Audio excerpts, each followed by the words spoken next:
নমস্কাৰ। আজিৰ প্ৰথম প্ৰশ্ন, অসমৰ ৰাজ্য পুষ্প কোনটো? ৰজনীগন্ধা, কপৌ ফুল, গোলাপ নাইবা চম্পা?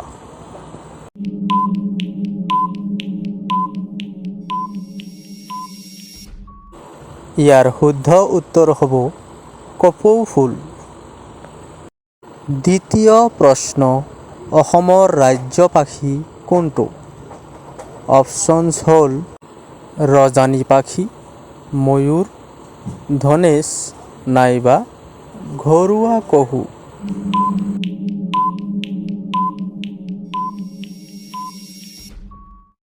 ইয়াৰ শুদ্ধ উত্তৰ হ'ব ধনেশ পক্ষী। তৃতীয় প্ৰশ্ন, অসমৰ মুখ্যমন্ত্ৰী পদত বহা প্ৰথমজন ব্যক্তি কোন আছিল? আপোনাৰ অপশ্যনছ আছে গোপীনাথ বৰদলৈ, ভীমবৰণ বৰা, মহেন্দ্ৰ নাৰায়ণ চৌধুৰী আৰু হিতেশ্বৰ শইকীয়া।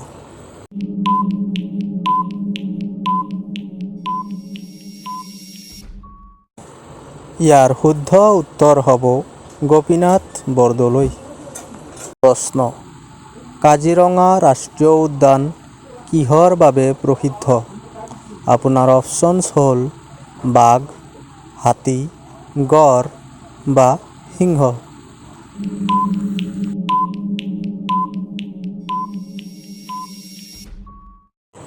ইয়াৰ শুদ্ধ উত্তৰটো হ'ব গড়।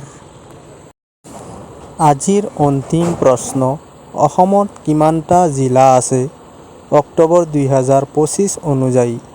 আপোনাৰ অপশ্যনছ হ'ল 25, 35, 31 বা 35।